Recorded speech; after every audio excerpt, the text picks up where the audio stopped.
Right up my alley. As always, joined by Liz today. Hi everyone, I'm Liz Goodbrand and I'm late diagnosed ADHD and I support neurodivergent adults, leaders and organisations.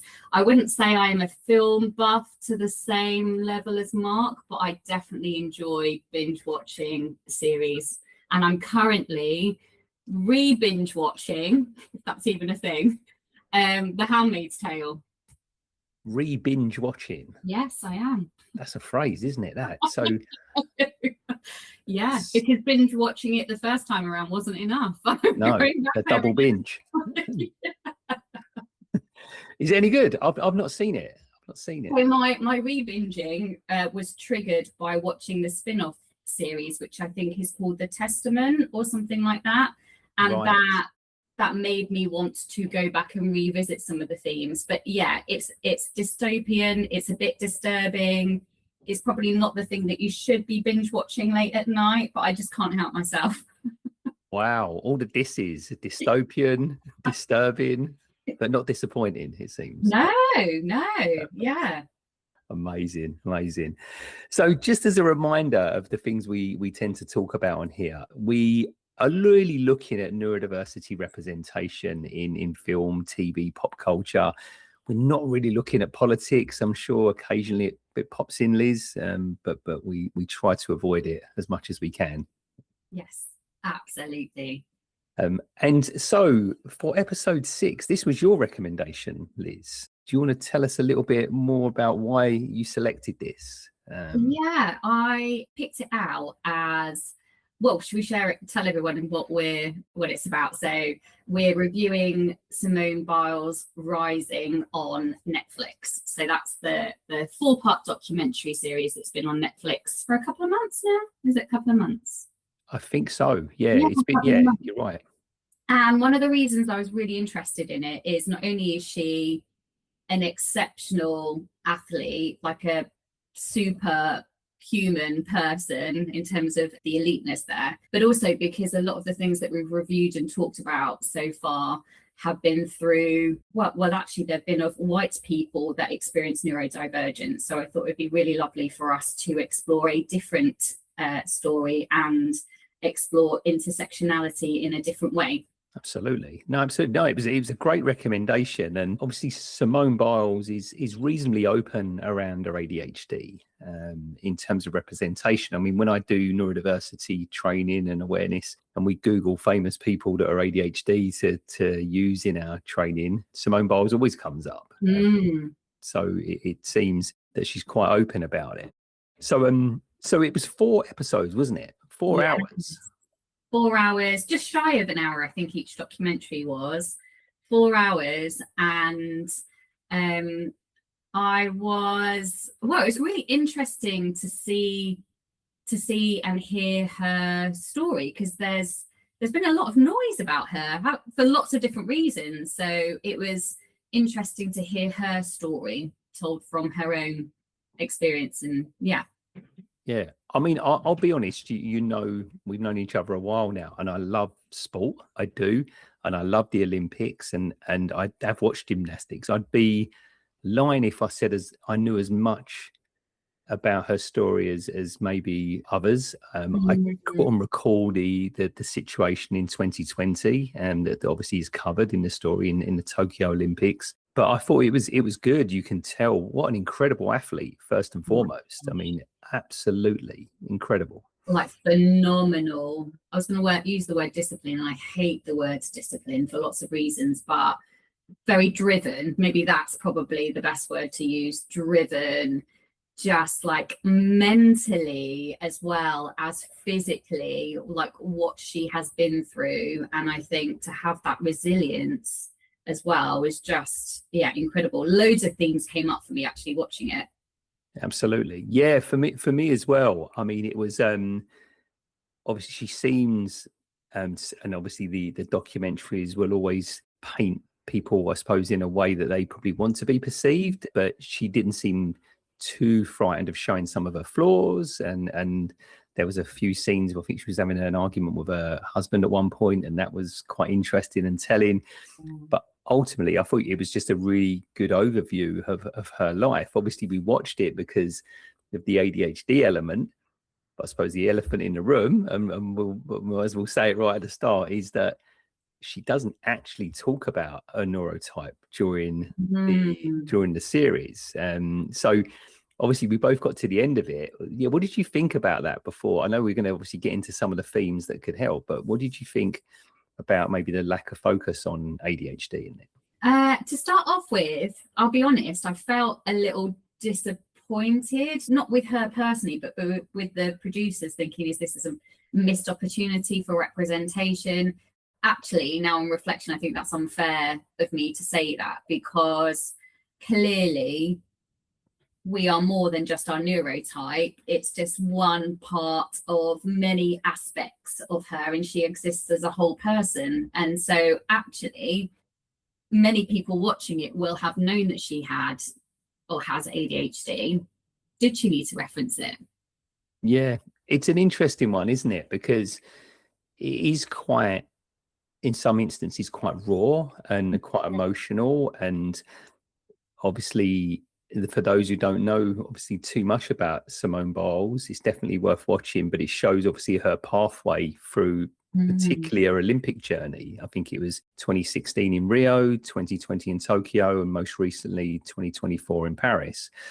And this journey of how, I suppose, she was feeling and how she was operating at each Olympics. But one thing she was very open around is how important her mental health was to us, and how interlinked it was with her performance. And I think the one thing that comes up obviously quite a lot, Liz, is that she seemed to get a little bit of criticism for that, particularly in 2020, when she withdrew from a few events because of her mental health challenges.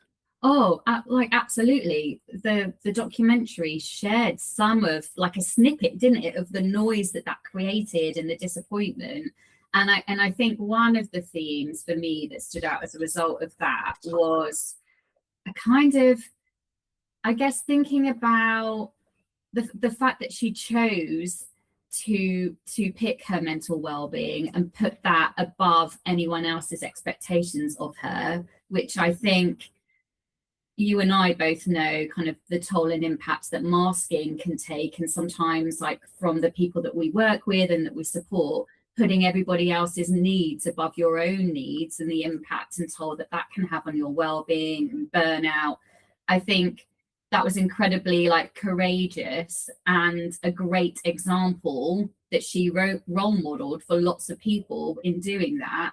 But I also just think the sheer weight of expectation on her was immense, wasn't it? When you think, like, the whole of America, the expectation of America, because it was built up, the expectation of media, fans, that's a lot of people to please.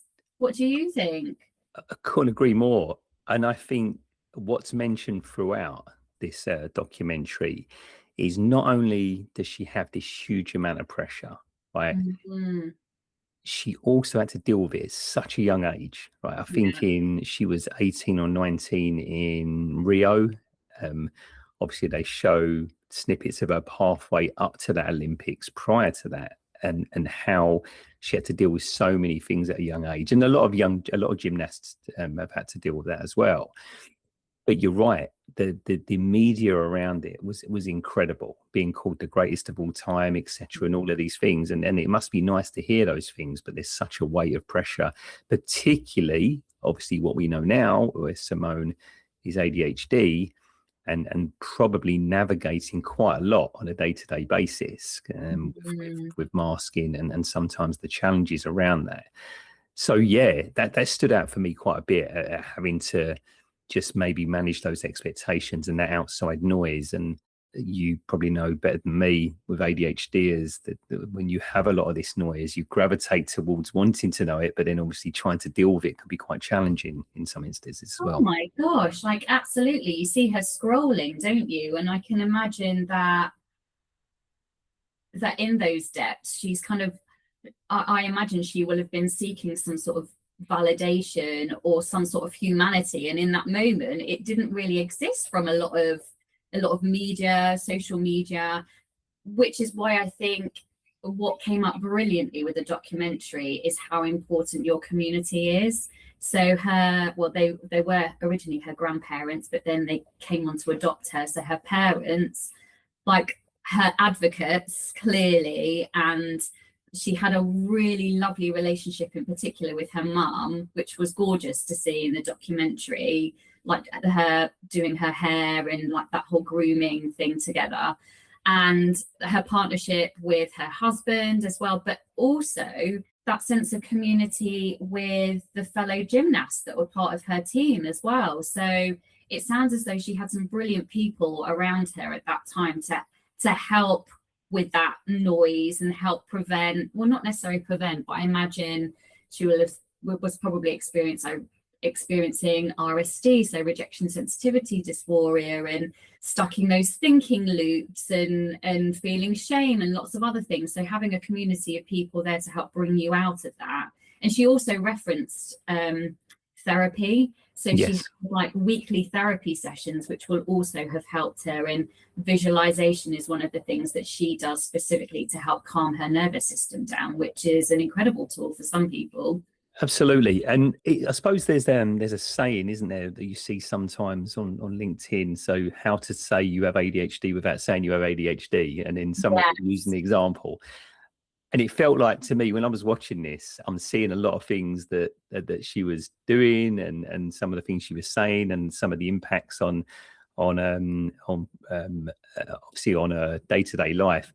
You could see. I mean, I'm not equipped to or qualified to diagnose people, but I could tell that she was ADHD. And one of the big ones was, it felt like she got to a point of burnout, particularly in 2020. And you mentioned already about the support network she had, and then because of COVID, she didn't have that in Tokyo, did she? So you're going to Tokyo, miles away. You've got all of this pressure. You've been told you're the best gymnast of all time.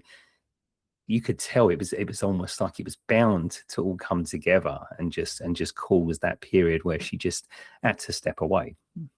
Oh gosh, yeah, absolutely. It did make me think actually about also about that black and white thinking that can also be quite prevalent for a lot of neurodivergent people, and that scale for her around perfectionism versus like excellence, almost like, because she's an elite athlete, like went into those games top of her field, expected to get gold, didn't she, on all of the areas that she was competing in.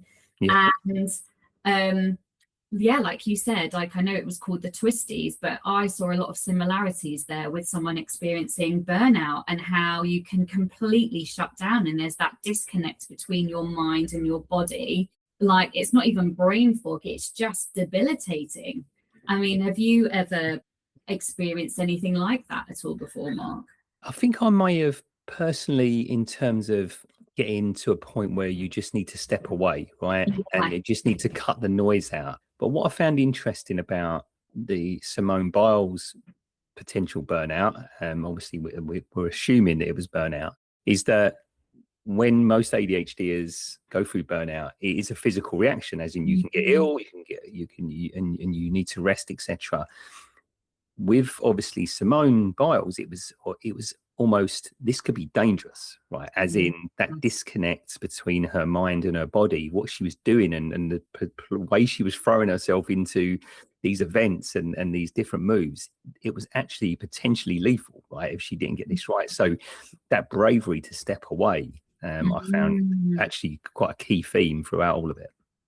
Oh my gosh. And that she chose, in that moment, she chose her safety. And I think what sometimes can be quite tricky is when you're in that burnout territory, or you're really running low on energy, we're not always able to think with sound mind, like with logical, rational thinking in play, because for some of us, when we're in burnout, we're in that emotional kind of fight, flight, or freeze zone. But it was very apparent that she was able to think rationally and not push through like a lot of people do. I've just got to do it, like pushing through. And that was really lovely to see that she chose herself there. Absolutely. And you could tell she was a really she is a very strong person, but I Mm. suppose the things we've already talked about, COVID, family support mechanism, pressure she probably puts on herself.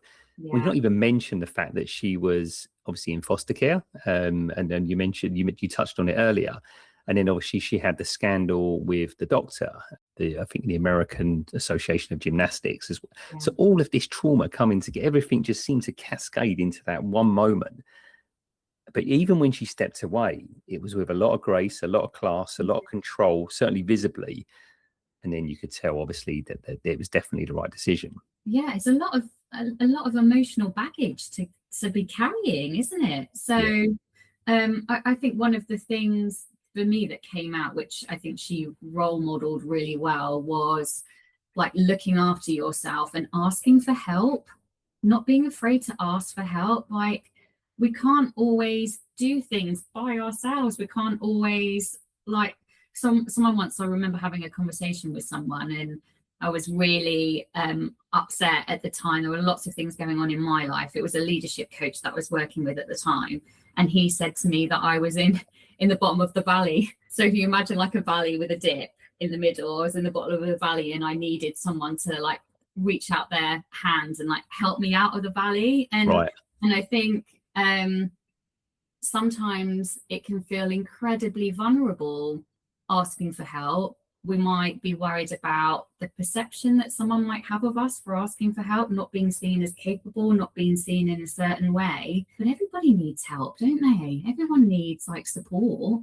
Definitely. And there was one comment in particular, because obviously when she withdrew in 2020, again for totally the right reasons, it was part of the team event that she was withdrawing from. So there was a lot of criticism saying, oh, you've let your team down, you've done this, etc. These athletes should be able to push through pain barriers and mental barriers, etc.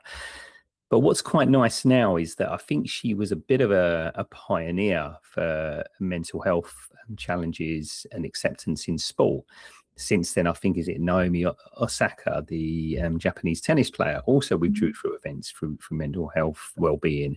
Richarlison, a player for the club I support, Tottenham, again, was very, very open about some mental health challenges he had at one point, and it seems becoming a little bit more accepted. And it's really, really good to see. But she was definitely one of the first and one of the most high profile.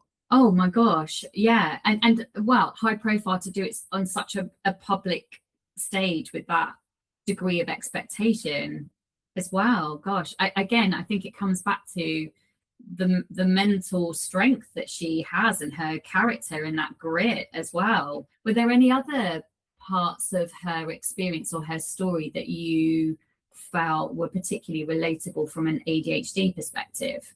I think the key one for me was and I suppose in this instance, we're going to relate it to a strength, right? That you'd imagine her focus on gymnastics and the hyper focus around being the best and doing things that no one's ever done before. I mean, she created new moves, right? One called the Biles 2. Is that right? If I remember from it, it's incredible. The thing that stood out for me is, what does she do now? Right, because it's pretty likely she hasn't. I don't think she's 100% confirmed. I could be wrong that she's not going to sort of compete at the next Olympics, or if she does, she certainly probably won't be at the standard she was. So, what does she do with her time now, from an ADHD perspective? Because you know what it's like. Sometimes we need something to focus on, right? And so that stood out for me quite a bit near the end, because I don't want to say she got lost, because she didn't look like she was lost, because she did some incredible things in 2024 at Paris. But it almost felt like, what's the next chapter look like? Yeah, and that can be like scary territory, can't it? Because she will have been fueled. She was at top. She ended her career on the top of her game, and that will have been fueled by adrenaline or the dopamine she will have got from that, like massive high. And then if you're not careful, you can come crashing down from that afterwards. But again, coming back to the fact that she's got a wonderful community, she's building a house with her. I don't know if they live in that house now, but they were building a house, weren't they, in the documentary? It was massive. This Yeah. massive, because isn't he's an NFL player, isn't he? Is it Jonathan? I think his Yes. name was. So yeah, and he was great. He was talking to a therapist as well, wasn't he? And it was obviously, it looked on the face of it, certainly a very, very supportive partner. And I think, coming back to what you were saying about hyperfocus can be a brilliant thing for us to experience, but it can also, it's like a double-edged sword. It can also lead to burnout as well, if we're not kind of channeling it in a positive way, which sometimes it can be really hard to do that. I think if I was advising Simone, so with my coach hat on, I'd be spending time with her now, exploring what her other interests and passions are, and what gives her joy, and what helps to give her energy, and that for me would be where she should invest some of her time, particularly given how fast-paced her life was, and like you were saying, that hyper focus and that dopamine. It might be that she can still experience that dopamine and joy and a bit of that adrenaline by supporting and coaching others doing what she was doing, or it might be something entirely different. But I think reconnecting, like something that I've experienced a lot with coaching people, is that oftentimes, particularly if we've experienced burnout or we're really low on energy, often we've disconnected with what gives us joy and like what we're passionate about and what we're interested about, and life just feels like a hard slog. So I think reconnecting with stuff that fills your cup up is a brilliant thing to do. Absolutely. What fills your cup up, Mark? I'm watching Spurs. That might not fill your cup up. No, and we don't normally mention cups or trophies when we're talking about Tottenham either. So it's, but okay. So I mean, I enjoyed it. I've got to be honest. I was disappointed that the ADHD elements weren't mentioned. I get your point that it's not something that should define her, but for me, it's part of her story, part of her journey. And let's be honest, there was 4 episodes, right? So I think it could have been brought into the conversation. That for me was a missed opportunity. Also, from an entertainment perspective, I thought it was too long.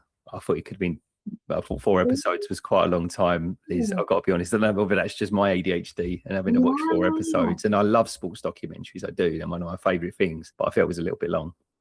A bit too much filler content? Yeah, exactly. I mean, how many times did they have to go around her house looking? Yeah, that is true. It was an impressive house. It was. But this isn't Cribs, mate. Do you know what I mean? This is like... Did you ever watch that MTV Cribs? I used to love that. I did, but I used to get so much FOMO as a kid because my house was rubbish when I was growing up. So it's like, these bastards have got a pool, games room, cinemas, all this shit. I'm like, no. It was a bit ridiculous, wasn't it, really? And they weren't like ever A-list celebs, were they? They'd like knock on the door and you could have a tour around the house. It's just crazy. Anyway. It's true. So yeah, what were your sort of reasonable final thoughts on it? What did you think? Yeah, I guess my reflection, and almost a question to you maybe as well as part of my reflection, is like, we know that representation matters, but does someone have to be explicit in order to represent a community? I mean, it's a fair point. I mean, talking again, this is something I'm not qualified to focus on, admittedly, but it was never explicitly touched on that she's obviously a member of the Black community, right? It wasn't like she ever really talked about being that representative, apart from, I think, one instance where there was 3 young Black athletes at the World Championships. It was the only time it was really mentioned in any anger. So I don't know. I think you know as probably better than me that the ADHD in girls in particular is maybe not discussed as much as it should be. It's been getting better over recent years. So I think there was a missed opportunity personally. I mean, look, we're always going to be biased because we work in this space and we have a passion for this space, Liz, right? But for me, it felt like it could have been touched on in this. I do. What do you think? Yeah. Gosh, I was going to say I'm on the fence, but I shouldn't really say on the fence. I she did talk about representation, and I know that she's done a lot of media interviews in the past where she's absolutely represented and advocated for the community, particularly when it came to like that she was taking medication. Like there was no shame at all from her side. She was very open about it. And so yeah, it wasn't a missed opportunity that didn't play out in some way, but maybe that's just because it's part and parcel of who she is, and maybe, like we said before, it's just one of many identities that she has, or not part kind of a single strand. But yeah, the fact that she talked about representation and how much it matters, and there was a spotlight on the court case, and the like a little bit shown around the abuse that she had, and there was a bit around her childhood trauma as well. And she talked about, and I love this like phrase, I wrote it down. She talks about Black girl magic, and how she wanted to represent young Black girls in gymnastics because it wasn't something that was really seen very much in terms of representation until kind of, what were they saying, like 80s, 90s and beyond. But there was probably a lot more around intersectionality that maybe could have been brought in, but maybe that's too much of an expectation for someone. Like, how much can you expect from one person? Yeah, I mean, something just popped into my head, Liz, about the fact that she, although she touches on the court case, she doesn't dwell on it. Although she touches on the foster care and being in foster care, again, doesn't sort of labour the point too much or use it as any type of excuse or anything like that. And maybe she puts ADHD into that bucket as well, where she's thinking, do you know what? I am who I am. These have all formed part of me, and this is fundamentally the person I am, flaws and all, right? And just maybe that's the way she wants to represent it, and that's absolutely fine. It's very individual, isn't it? In a lot of ways. Yeah, that is a really good point. Like, we're the sum of lots of different parts, aren't we? And she didn't introduce herself as a survivor of kind of trauma or abuse or anything like that, or as someone that went into foster care. I wonder if, like, for you and I, we're operating in a really different space where we know the impact that validation and representation can have, and how that can create like safety, psychological safety as well. So that's maybe something that we would consider a lot more, maybe, but maybe that's only in terms of someone else sharing, or us sharing a bit of vulnerability and then opening the door to the other person sharing. Yeah. And the thing is, we might be part of the problem as well, Liz, right? Because we're talking about the documentary where people are trying to put expectations on her and trying to say, I mean, she's the best of all time, she's got to perform, etc. And we're saying, well, she has to talk about ADHD, right? I suppose it's her own personal journey, her own personal story. Of course, we're going to have an opinion on it, right? And certainly, I feel it could have been represented within 4 episodes, but look, it's her story, and it was, and I say, I thought it was a good overview of her, and she's a very, very inspiring individual. Definitely. So what's one thing that you'll take away from her story now you know her a bit better? For me, I didn't know enough about the sort of the roller coaster ride, and I look at the 3 Olympics, right? So I look at this incredible high of Rio, I look at the incredibly challenging period at Tokyo. Then when you got to Paris, it felt like that's where it should have been, right? Where she was very good, but at the same time not a superhuman, right? It was almost, that's where she should be sitting. And I think that was the takeaway, really, that you go on these journeys and sometimes you get to where you should be, but it's not always a linear path. So yeah, I don't want to sound too profound, but that stood out for me. And obviously I think it tried to paint that picture anyway, that you had this journey across the three key Olympic milestones. Yeah, I love what you're saying there, because success, whatever your measure of success isn't often linear, is it? Like, it's a wibbly wobbly kind of roller coaster actually at times. And for me, my takeaway is that asking for help is a strength, giving yourself space to pause and recalibrate can also be a strength. And that's what she gave herself after Tokyo. She gave herself space. She wasn't back hitting the gym straight away, was she? No. She took her time with it. She focused on recalibrating, rebuilding, like her mental kind of agility and strength as well as physical. And that's what I really liked about that too, because often when something hasn't worked for us, we sometimes think, well, I just need to try harder, I just need more discipline, and you just throw more stuff at it. Yeah. When actually sometimes the best thing you can do is take stuff away, give yourself that space. Absolutely. And you just got me thinking about what a beautiful montage at the end where she talks about just showing up. Right? It's not always about the medals. It's not always about the high achievements and all of the incredible things that she could do. There's a picture of her in her rucksack, just going to the gym day after day, driving there, grabbing a coffee. And I love that, because it is about that a lot of the time. It's about, and those day-to-day wins are just as big and just as important sometimes. So. Oh my gosh, and celebrating those as well. It's important to celebrate all the little wins along the way. Absolutely. So we score neurodiversity, representation and entertainment, right? Out of 5, if I remember rightly, Liz. What do you give for the representation? Oh gosh. Or how do you answer that question, given well, she represented the community, even though she didn't explicitly state her neurodivergence. What should we say? Scale of up to 5? I think yes.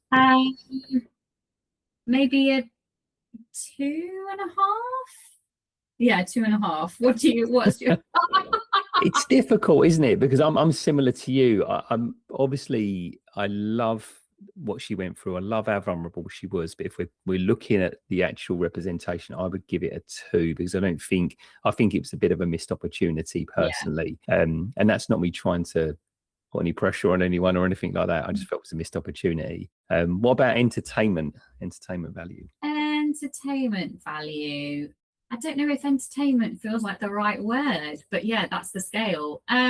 Maybe a 3. I think it was interesting to see her story, to hear her version, to get, I guess, a bit of a look into her life. But like you, I think could have been a 2-3 part thing. It didn't need to be 4 parts.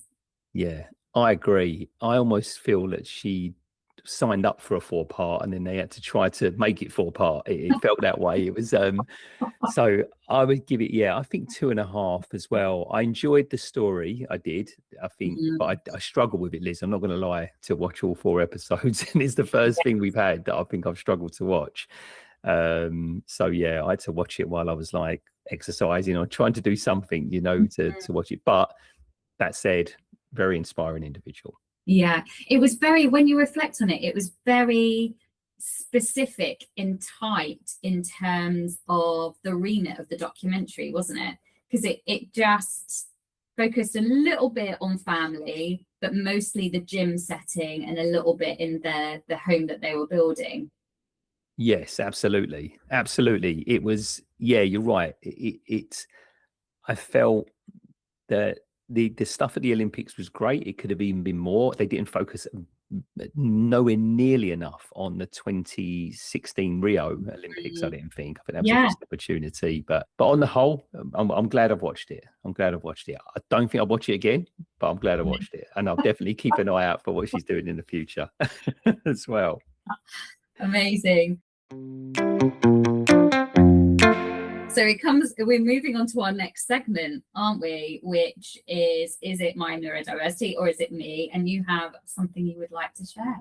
Well, as we're recording this, the World Cup has just finished. Yeah. And we were talking about this, Liz, because when we were discussing recording this episode, you, unless I'm mistaken, and tell me if I've got this wrong, you said you probably try and avoid watching football because of the way it makes you feel. Is that right?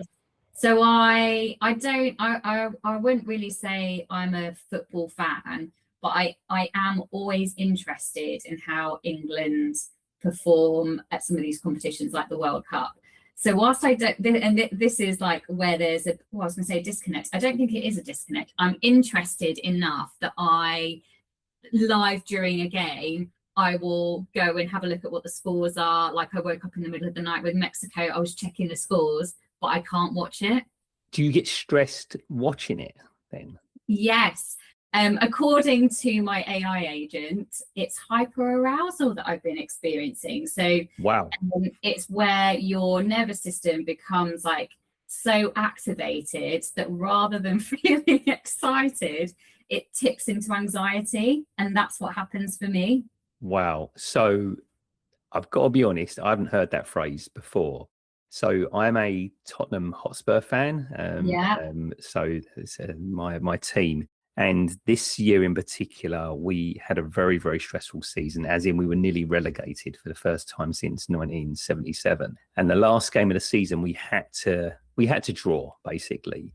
But I couldn't watch it. Now, I watch Tottenham and get incredibly stressed all the time, but I had to literally, and I'm not joking, put on some headphones, put on a video game, turn my watch off, turn my phone off, told my kids, unless the house is burning down, do not come and get me, because I couldn't watch it. I couldn't watch it. I just wanted to watch look at the result, because I knew the level of stress I would go through, because I'd been through it, like the 3 or 4 games. And that, like you say, I don't know if that's, I do joke in my training sessions that it's hard sometimes being ADHD and a Tottenham fan. I don't know if that's my ADHD or that's me, right? But oh my words, it is almost becoming more debilitating the older I get, particularly around Tottenham. Not as much with England, but more with Tottenham. And it's hard. It's hard. I'm a nightmare to be around as well. Well, if you consider it, it's something that you care about, and therefore because you care about it and you're interested in it, and you can't control or influence the outcome of it, so there's a degree of uncertainty put on top of that, it's gonna do something to your nervous system. So it's like this like cauldron almost of like all these different emotions. You're excited, there's adrenaline, you may be getting a bit of dopamine when they score a goal, then there's like the anxiety, there's the uncertainty, there's loads of stuff mixing together there. Wow. So I'm going to mention this next time. Say, look, this is the hyperarousal. It's not me. Right. This is no,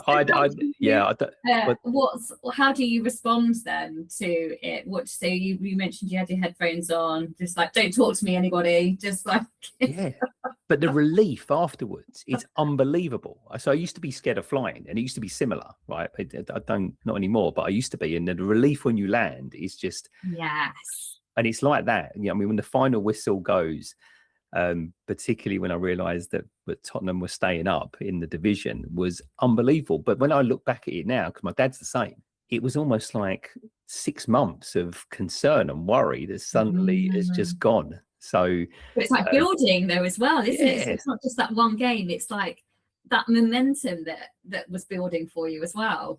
And then I feel bad because I'm making my kids, my oldest in particular, a Tottenham fan. I'm like, this is not fair on you, because you don't want to be watching these for the rest of your life. It's rubbish. So yeah, that's my one for this week, I think. And it's interesting though, Liz, that it seems to affect you in there's maybe not as bad a way, but certainly to a degree.